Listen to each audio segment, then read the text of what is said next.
What it do, everybody? What it do?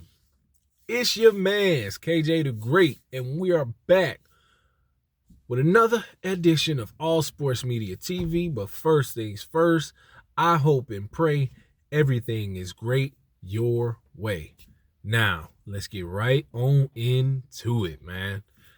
One of the greatest women's boxers of all time, 3-division world champion who held those titles simultaneously, International Boxing Hall of Famer, finished her career 24 wins, 1 loss, no draw, 16 wins by way of knockout, who still to this day has probably the most vicious knockout of all time in women's boxing.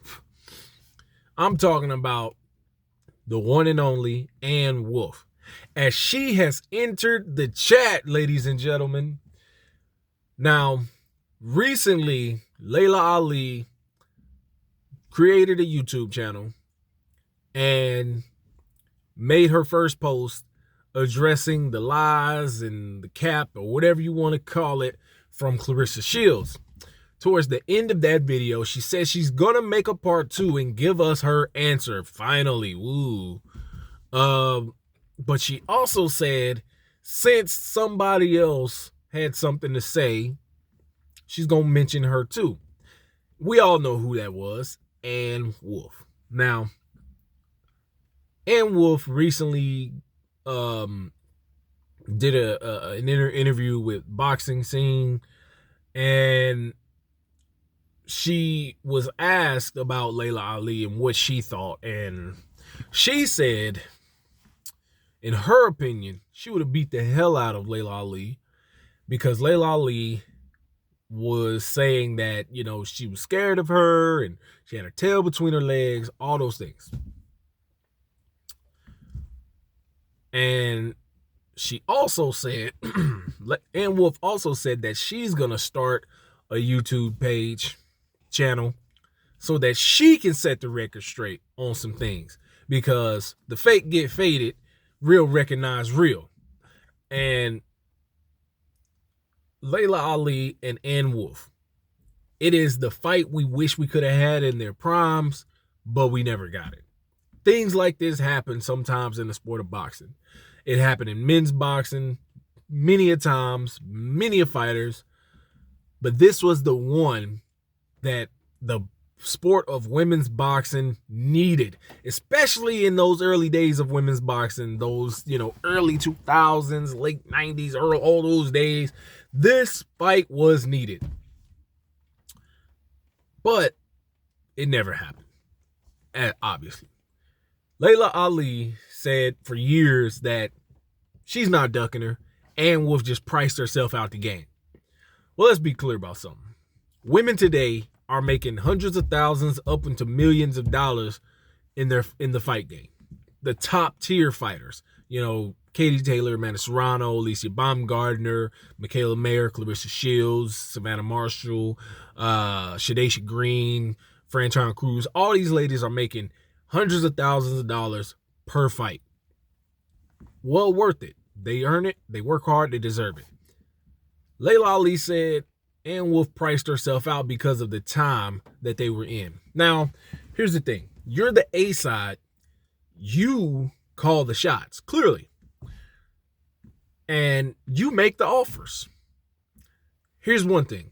Say the pot for them to fight was $400,000. $500,000. You got champion versus champion. You don't think in those times a 50-50 split was due? Or was it because she had a loss and you didn't? You don't think maybe even a 60-40 split could be due? Maybe it's, I don't know. You tell me. The same type of thing, in my opinion, is happening right now in men's boxing with Gervonta Tank Davis. And granted, some guys, they do ask for a lot more money, but Gervonta Tank Davis, you are the A side. You can make any fight happen. Laila Ali, your name alone can make any fight happen. That's just the way it goes. So she says she's going to address Ann Wolfe. Ann Wolfe says she's going to set the record straight. I want to see what's going to be said, man. Me personally, if they would have fought, somebody was going to get knocked out. And Wolfe was rough, rugged, tough. She was stopped one time in her career, but she came back and avenged that loss. The person that stopped her, Laila Ali, stopped. So that's where a lot of people were like, oh, she would have beat Van Wolfe and this and that and that. But Laila Ali in those times, she had Buddy McGirt and Roger Mayweather as her trainers. A lot of y'all don't even know that. Think her father trained her. No. She was crisp, clean, big, and strong as an athlete for her time. So I definitely think that it would have been a good fight. Somebody probably would have got knocked out halfway through the fight. Timing was a big deal with Ann Wolfe when she throws her big punches. So you never know what could have happened with that fight. Laila Ali, she did get dropped before in so you just don't know. But I think this is interesting. I hope Laila Ali says she's gonna come back. She can take a tune up and we can get this fight cracking. Y'all let me know what she gonna do, what y'all think she gonna do, man. I'm ready to see this.